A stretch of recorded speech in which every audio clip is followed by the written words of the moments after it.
Friends সকলোকে welcome জনাইছোঁ মোৰ চেনেললৈ। মই আজি দুটা ৰোল দি পেলাই আজি প্লান্টাৰ এটা বনাই আছোঁ। এই ৰোল দুটা হোলসেল য'ত বুকৰ হোলসেল থাকে তাৰ পৰা মই আনিছোঁ। তিনিটা উডেন ষ্টিক দি মই বনাই আছোঁ। এনেকুৱাটো মিছত বা অনলাইনত এইবিলাক প্লান্টাৰবিলাক বহুত দাম লয় আৰু পিণ্টাৰেষ্টতো বহুত ধুনীয়া ধুনীয়া বনাইছে, তাৰ পৰাই চাই পেলাই মই আইডিয়া লৈ পেলাই বনাইছোঁ। মই ষ্টিক কেইটা প্ৰথমতে আঠালি লগাই লৈছোঁ, তাৰপিছত মই এইটো টেপটো যোনটো মাস্কিং টেপ দি পেলাই চব পিনে মই হেৰি কৰি লৈছোঁ, আঠা লগাই লৈছোঁ। ঘৰতে মোৰ পেইণ্ট আছিলে হোৱাইট পেইণ্ট, সেইটো হোৱাইট পেইণ্ট কৰি দিছোঁ আৰু লগতে গল্ডেন কালাৰো আছিলে মোৰ, দুটাই কৰি ষ্টিক কেইটাত গল্ডেন কালাৰ দি আছোঁ। এইটো বনাওঁতে মোৰ 3 দিন লাগিছে। ৰংটো কৰাৰ পিছত শুকাবৰ কাৰণে এদিন লৈছোঁ।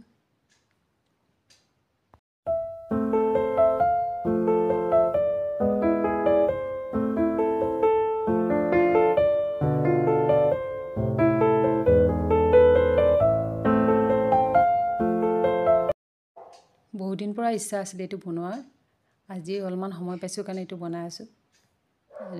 দেখাত বহুত ধুনীয়া হয় আৰু নিজে বনাব পাৰিলেতো আৰুৱে ভাল লাগে।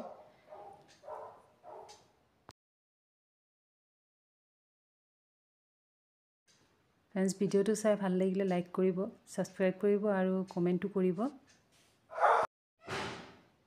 মোৰ ওচৰত কেক বক্স এটা আছে, সেইটো আমাৰ প্ৰিণ্টটো খুবেই ধুনীয়া। মই তাকে কাটি তাৰ পাতল যোনটো লেয়াৰটো সেইটো ওলাই লৈছোঁ। একচুৱেলি ডিক'পেজ যোনটো কৰে সেইটো সেনেকুৱা প্ৰচেছতে কৰি আছোঁ, কিন্তু ডিক'পেজ পেপাৰ যোনটো কিনিব যাওঁতে টকাখিনি বহুত লাগে, সেইটো কাৰণে মোৰ এইটো প্ৰিণ্টটো মোক ভাল লাগিছে, পাতলকৈ মই ওলাই লৈছোঁ আৰু হাতেৰে ধুনীয়াকৈ চেপ দি পেলাই কাটি লৈছোঁ। এইটো কেঁচি ইউজ কৰিব নালাগে, কাটি মই এইটো লগাই দিম। পেইণ্টো কৰিব পাৰি, ধুনীয়া ধুনীয়াকৈ পেইণ্টিং কৰিব পাৰি, কিন্তু মই ডিক'পেজটো মোৰ কৰিবলৈ খুব ইচ্ছা আছিলে, সেইটো কাৰণে ডিক'পেজে কৰি আছোঁ। যিহেতু এইটো ৰোল হয়, তাৰ মানে যিকোনো গছ ৰাখিবৰ কাৰণে মই কি কৰিছোঁ, দুটা লাঠি মাজতে মই আঠা দি পেলাই ষ্টিক কৰি দিছোঁ। তাতে মই মোৰ যিকোনো প্লান্ট মই পট চটবিলাক ৰাখিব পাৰি তাতে তেনেকৈ লগাই দিছোঁ। এইটো পেপাৰটো মই হাতেদি ধুনীয়াকৈ চেপ দি পেলাই তাতে ফেভিকল মোৰ ঘৰতে আছিলে, ফেভিকল লগাই মই এইটো পেষ্ট কৰি দি আছোঁ।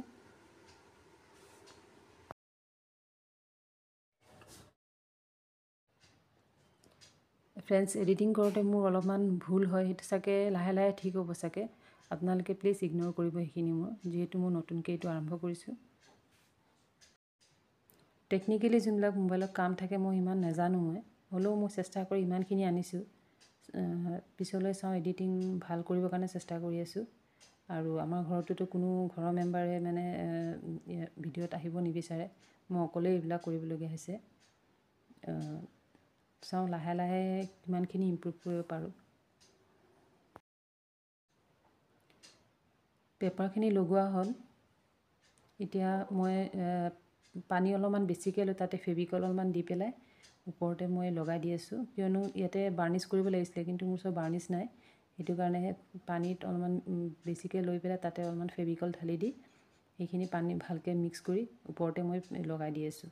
এইটো মানে ভালদৰে এইটো দেখাত মানে লাগিব যে এইটো মানে অৰিজিনেলি এনেকুৱা হয়, কাটি লগোৱা যেন নহ'ব এইটো দেখাত।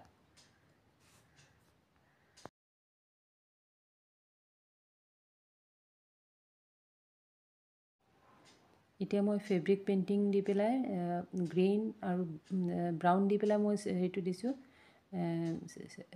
যোনকেইটা ডাল আছে গছৰ সেইকেইটা দি দিছোঁ, তাতে গ্ৰীণ লিফ দি দিছোঁ আৰু সৰু সৰু পিংক দি পেলাই ফ্লাৱাৰ্ছ দি দিছোঁ নিজে, যাতে দেখাত এইটো মানে লাগক যে মানে প্লান্টাৰটোৰ লগতে এইটো প্ৰিণ্টটো আছে, কাটি পেলাই লগোৱা যে নালাগক, সেইকাৰণে মই নিজে অলপমান ফেব্ৰিক দি পেইণ্টিং কৰি দিছোঁ।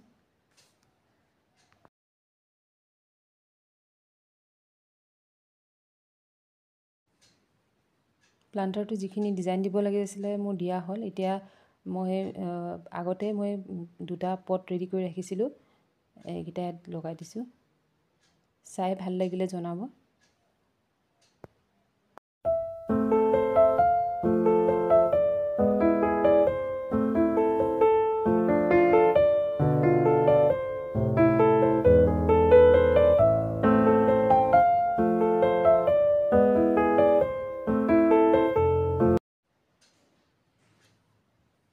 কমপ্লিট হ'ল মোৰ প্লান্টাৰটো আৰু মই সৰুকৈ এটা কেক মানে ডিজাইন কৰা এটা ভিডিঅ' দি আছোঁ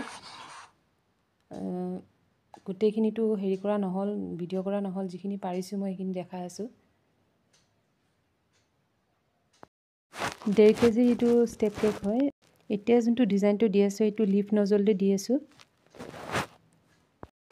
সময় খুব কম আছিলে মোৰ ওচৰত সেইটো কাৰণে মই যিখিনি পাৰোঁ সেইখিনি কৰিছোঁ এইটো ষ্টাৰ নজল দি পেলাই ডাঙৰ যোনটো ষ্টাৰ নজল সেইটো দি পেলাই দিছোঁ ডিজাইনটো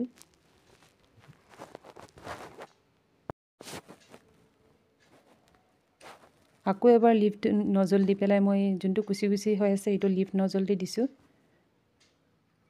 আৰু মাজত ৰ'ছেট দি পেলাই ৰ'জৰ নিচিনা বনাই দিছোঁ ষ্টাৰ নজল দি সৰি ৰ'ছেট নহয় এইটো আকৌ ষ্টাৰ নজল দি পেলাই ডিজাইনটো দিছোঁ এতিয়া মই ব্লেক ৰিবন দি পেলাই বৌ বনাই পেলাই কেকত ডিজাইন কৰি দিছোঁ আৰু মোৰ কেক কমপ্লিট হ'ল আৰু মোৰ ভিডিঅ' আজি ইয়াতে শেষ কৰিলোঁ